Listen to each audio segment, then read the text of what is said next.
full 3D, so we call it high relief. We have low relief carving here on the chair he's sitting on. And isn't it kind of astonishing that chairs are still kind of similar to this? And then he's sitting there and he is very, very calm. It's the seated position that's the equivalent of this position that we talked about. He's very stable, he's very strong, he's waiting for eternity. On top of his head, we can see right here, is the god Horus, wrapping his wings around him and showing that he has his support as Pharaoh. And remember, Horus is the deity of the pharaohs. We can see that his beard has fallen off. His face is what we call idealized. So idealized means this is not a portrait per se. We can have portraits that are idealized, but he's made to look perfect. He's made to look young, healthy, strong, etc. No wrinkles, no double chins, no pockmarks. Now we know from later mummies of pharaohs that have been examined that certainly by the late period of the new, what we call the New Kingdom of the Egyptian dynasty, that certain pharaohs were suffering terribly from a skin disease that left pox on their faces, and their skin is preserved, so we can see that. That doesn't show up in the sculptures made of them. So these are idealized images that we're looking at. You can see he's kind of holding something, and his hand is broken off right here. And we think what he's holding is either the crook, the shepherd's crook, or the bull hook, or a flail. Okay, now we're going to go look at this one. This is Menkaure and Khmerennefti, who we're assuming is his kind of first wife status. Now, in Africa, historically, where you have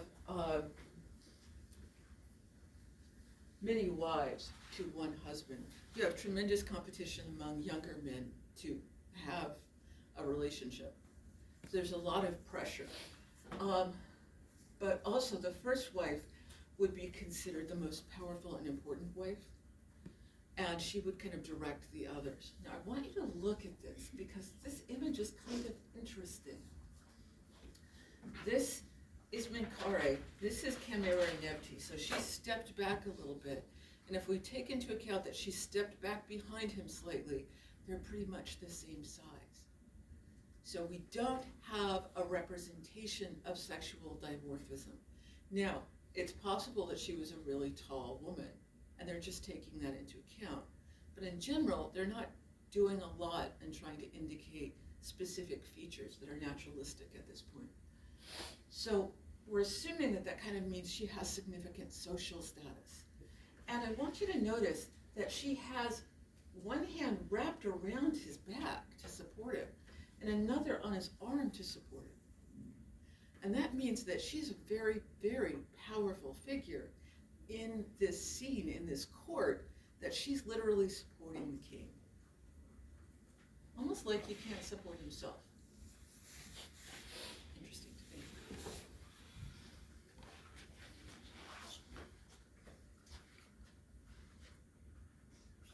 All right, now, this is from Saqqara. So this is around the same time. This would be for a scribe who would have been buried at Saqqara, not Giza, because he had associations with Zoser and his court.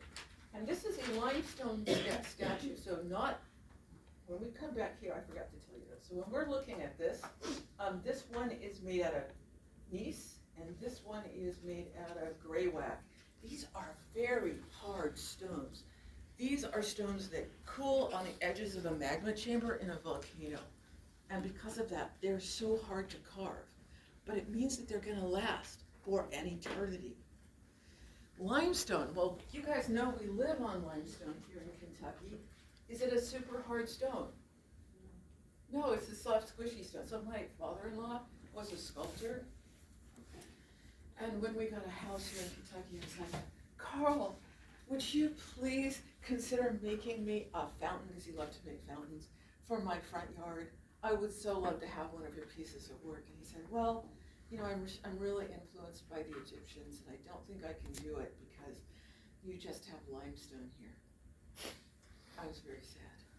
So if I'm gonna put all that work into making a sculpture, I want it to last for thousands of years.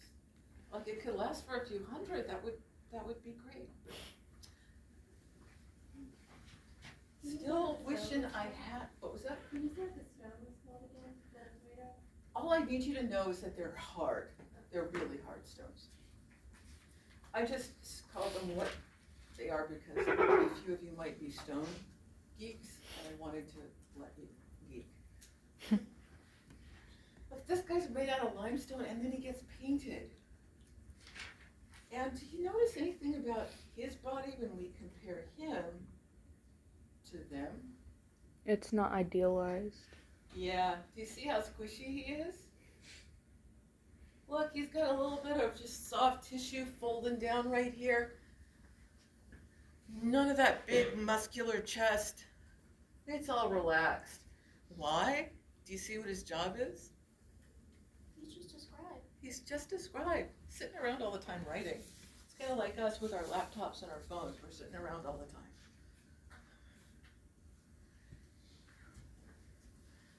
They did, however, make sure that he is decent.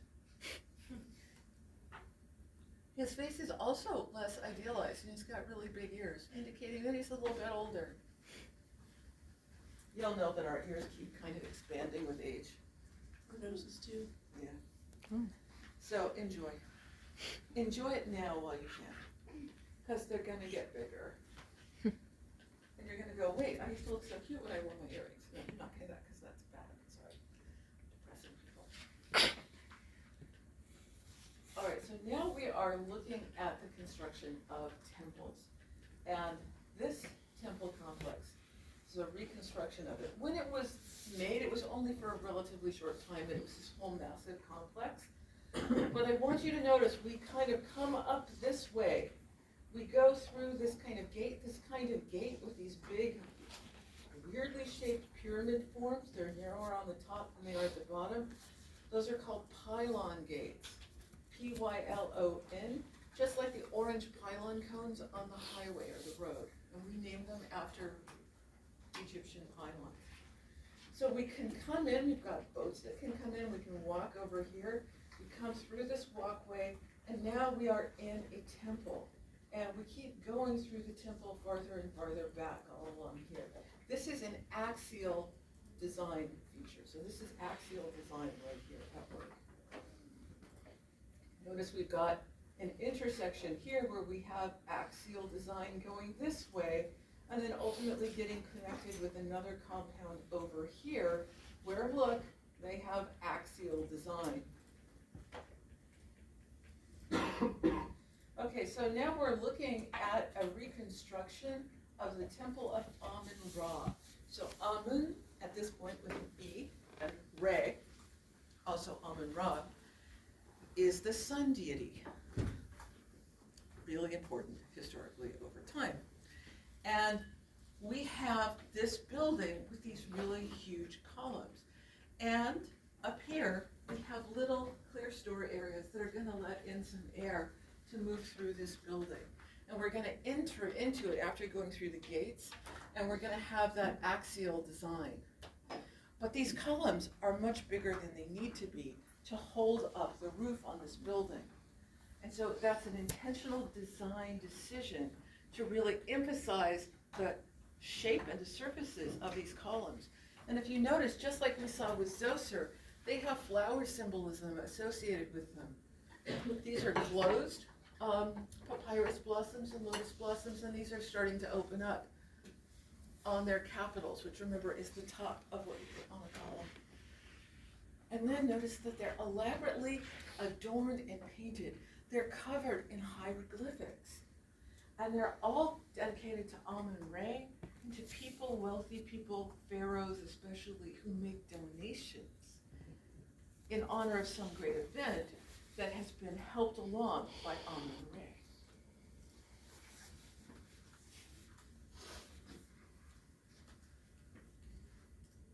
All right, here are two pylons. This is at Luxor, so we're moving forward rapidly. We're now at 1279 instead of about 1700, 1500.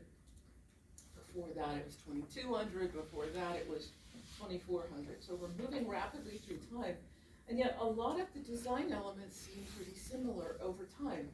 We have here an elongated pyramid, which is called an obelisk. And we already talked on the first day of class about how we have an American obelisk that's made out of pieces of stone instead of single stones. They loved to get their obelisks in ancient Egypt as tall as they possibly could. When they're carving them out of the quarries, they had a tendency to break. Which is why when the United States decided to honor George Washington with an obelisk, they decided stones would be an easier solution. Okay, what we have up here are colossal statues. And these colossal statues are all statues of a single pharaoh, Ramesses II. Has anybody here watched the Spielberg movie on Moses? Wait, Oh, Yeah. Prince of Egypt? yeah. Prince of Egypt. That's what I've been thinking this whole time. I love that movie so much. Sorry. So Prince of Egypt has Ramesses in it. That's the Ramesses. And so here is his reality. And we can see he's shown standing, standing, seated, seated, standing. And then down here, notice we've got other small figures. Sometimes family members would be allowed to be designed into these kind of monumental sculptural complexes at temples, but they're always small to show that they're less important. It's hierarchical scale here. And that's because the pharaoh is so closely connected to the gods. And then you pass through this pylon gate, and notice we've got another sculpture of Ramesses back here. Pretty cool.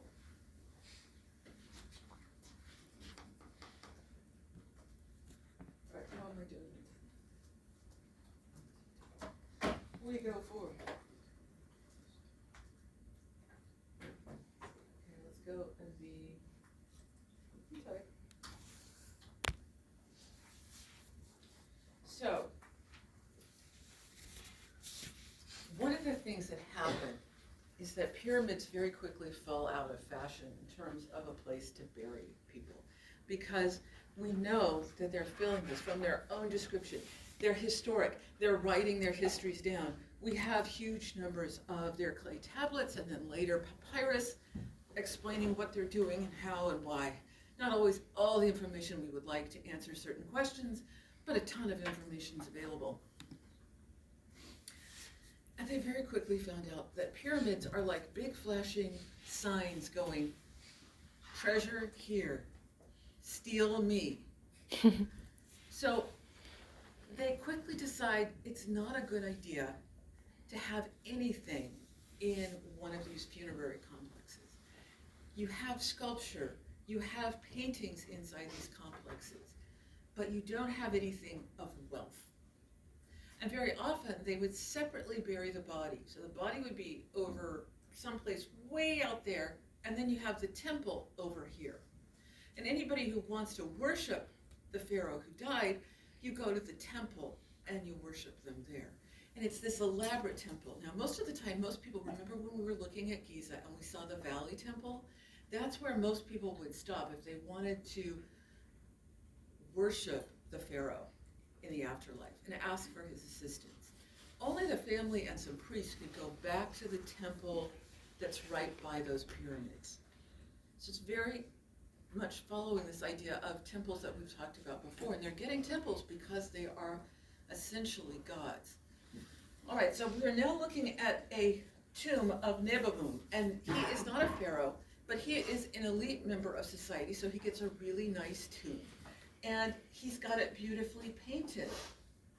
And so what you're going to see is a lot of the stuff that they take into their actual burial chambers with them, yes, they take some real things with them that are valuable, but often they're taking copies of them. So they're taking little sculptures of what their ideal house looks like. A chariot, horses, and you've already seen the game boards, etc., and the cosmetics. But after a while, they're replacing them with copies, not real things, so that there's no need to rob them. And so we have this kind of interesting scene And it helps us understand how the painters worked at the time. And so the painters would work in a big complex, and they had a master artist who would come in and decide who's doing what. So they'd have a team that smooths the wall, a team that then puts the plaster on the wall, a team who comes in and puts the lines on to make the registration lines on the wall. And then finally you get the artists. Oftentimes the master artist would do the big images, the most important ones. So the master artist would come in and do the outline for this. This is Nebamun, this is his wife, this is his daughter. And then the other things would be being done by the second most skilled artist, the third, the fourth, the fifth. And so that you have people who aren't that skilled doing the plants, doing some of the fishes, as they work their way up the skill ladder to success. And so we get to see, kind of interestingly, this kind of vision of what he likes. He likes hunting, and he has a throwing stick, and he's capturing birds. He's captured some birds in his hands right here, and they're out on the Nile, in the water, they're in their boat, and they're going along. And look at this wildcat right here. It's captured this bird, and it's got its wing in its mouth. Do you see that? Mm-hmm. There's a duck right here, a butterfly right here, another butterfly, and then down here we see fish in the water. Kind of really complicated visions. And of course hieroglyphics explaining that this is Nebamun. And so this is showing you what the ideal life for him will be in the afterlife, what is hoped for him.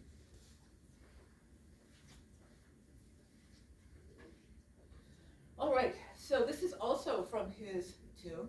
He wants to have musicians and dancers available. And so look again. Remember we talked about the pharaonic pose. Maybe we didn't. We read the term. Back over here. Okay. Here we have the pharaoh pose. He looks like a hero. He's strong. He's muscular. He's idealized. Now let's come back over here and look at the dancers with their wrinkly skin. They're much less idealized. They're much more stylized and abstracted. And look at the awesome hats of the musicians and their gorgeous curly hair. Okay, so now we come to Hatshepsut. So she is a king. And she takes power. She's raised by her father. And he's a pharaoh, and he's a reasonably successful pharaoh. And of all of his kids, she's the one who kind of follows in his footsteps the most, takes his advice, is well educated and trained, knows a lot of stuff. And she doesn't become pharaoh right away. Her brother becomes pharaoh, but then her brother is killed and dies, and he has a really young son who's not old enough to become pharaoh. And so she says, hey, never mind, I'll take over as pharaoh until he's ready to be pharaoh. Well, it turns out she's never ready to decide that he's ready to be pharaoh. It's just, he claimed at the time, and she would say, well, he really likes being a general, and he's really into war and battle, and that matters more to him. And I deal with all of the bureaucracy, and I deal with all that difficult stuff, and I work on trade, and that just doesn't interest him particularly. So what we've got here is there wasn't really a descriptor of this idealized, so remember the pharaoh is associated with this idea, this kind of idealized kingship and masculine representation of a hero. But what do you do when you get not a queen, because queens were a concept that was just associated with being the wife of the pharaoh, not a queen, but a leader who is not male. And so this particular sculptor is probably with her permission making her look very feminine. There are other sculptures of Hatshepsut where she looks quite masculine, and probably none of them are naturalistic. Okay, so we definitely get to see the breasts, we get to see the feminized facial features, but she's got the regalia. of authority. And is she high relief or is she fully 3D? She's happy. She's high relief. This is our tell. We can't see in here between her arms and her body.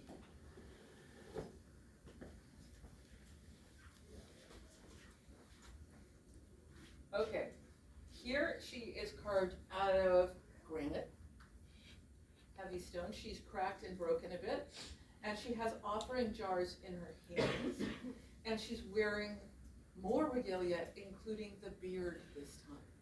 So these ceremonial beards were often attached to pharaohs regardless, that they didn't have beards that looked exactly that shape, so they seem to have added them on.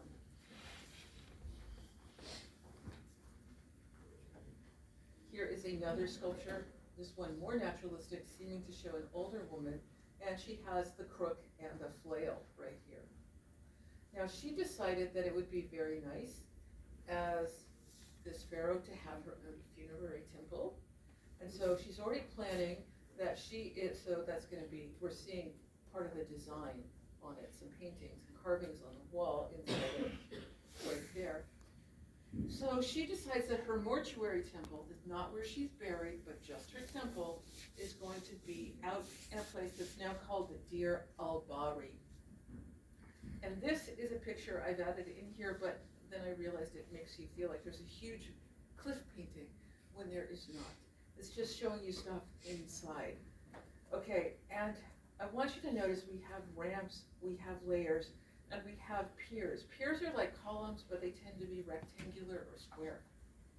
And on the top over here, we have all these sculptures. And then over here, I want you to notice we have more sculptures, and those sculptures are of Hatshepsut. So just like we saw with Ramesses. Inside it was elaborately painted, and it told of her great deeds, including this grand trade expedition she took to the land of Punt. Where's my land of Punt picture? I take out my land. I hate it when I edit my own slides. That's terrible. Okay, she goes to the land of Punt with a huge group of people, and we don't know how she got there. Apparently she goes into the Red Sea, and then she sails away.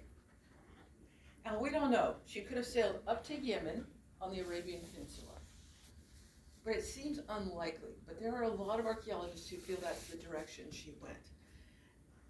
And the other way she could have gone down is down towards Ethiopia. And I kind of think she's gone down to Ethiopia because some of the sculptures inside look more, they're representing very dark-skinned people. And there are elephant tusks. Now, they could certainly be trading elephant tusks out of Yemen because there's definitely trade with India, there's trade with Africa. But it seems like if you wanted elephant tusks in Egypt, you could trade that more easily than going across the Red Sea. So who knows? We will never have an answer for that. That's my speculation. Over here, see all these broken statues here? Most of them are sphinxes. They're little sphinxes about 3 feet long, about this high, and they had her face. And they've been broken. So one of the interesting things about her site is that it's, filled with descriptions of how wonderful she was. Has anybody here been to an American presidential library? I'd like to say you've missed out, but my husband studies them, and I can assure you probably haven't missed much, because I've been to all but 2 of them. And we have 2 new ones opening up soon, so yay. I probably get to do those too. Anyway, they are filled with stories of how wonderful the president was. And the presidents never make any bad decisions, and they never do anything with bad advice inside them. And so they're sort of like Hatshepsut's funerary temple. Is it a little bit like the Mitch McConnell thing in the library, kind of? The Mitch McConnell thing is based on the fact that there are presidential temples. Yes. Okay, cool. Presidential libraries. It's nothing as elaborate as these libraries. Okay, so sometime after she dies, someone orders, has to come on high for this to happen, people to go in, crews to go in, and every time they found her name to try to cut it out of the hieroglyphs. Thutmose III, her nephew that she had been supposedly ruling in the name of, said that it had been a bad decision to let her rule, and that because she was a woman, she had kind of brought harm to the kingdom. But she seems to have brought prosperity to the kingdom, but once she's gone and just economic conditions change, we often think, for instance, in the United States, that the economic conditions are facilitated by our presidents. And that's really not the case. They're very long-acting arcs. They have global interactions. And presidents have relatively little, although not nothing, in terms of their capacity to impact an economy. And the same was true of pharaohs. So, yeah, we think Thutmose basically said, hey, I need to prove to the public that our people are unhappy with the difficult situation we're facing now, and we're going to blame it on Hatshepsut, and we're going to carve out her name. What's interesting is it's mainly near the front that her name is carved out, and farther back. It's like they just needed to make it so that casual visitors would see it, but the truly faithful wouldn't see them carved out in the back. Okay, so we're looking at the hypostyle hall again.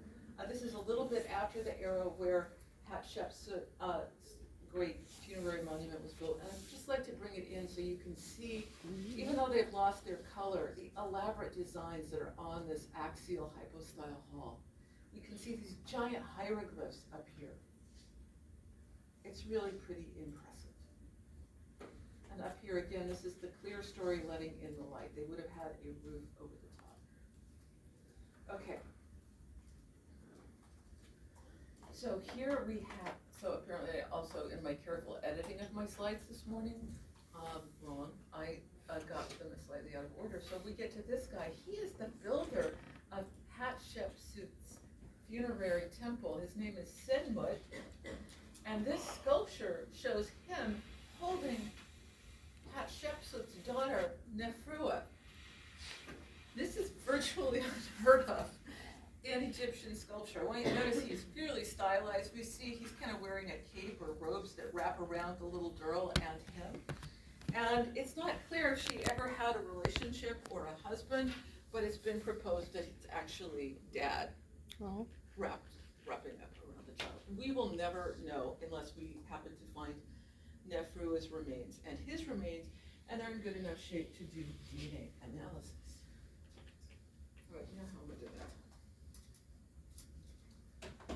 All right, so I'm going to pause here. Goodbye. Yes, pausing here. And I'm going to have you guys work in groups. Like back here, you should walk across here.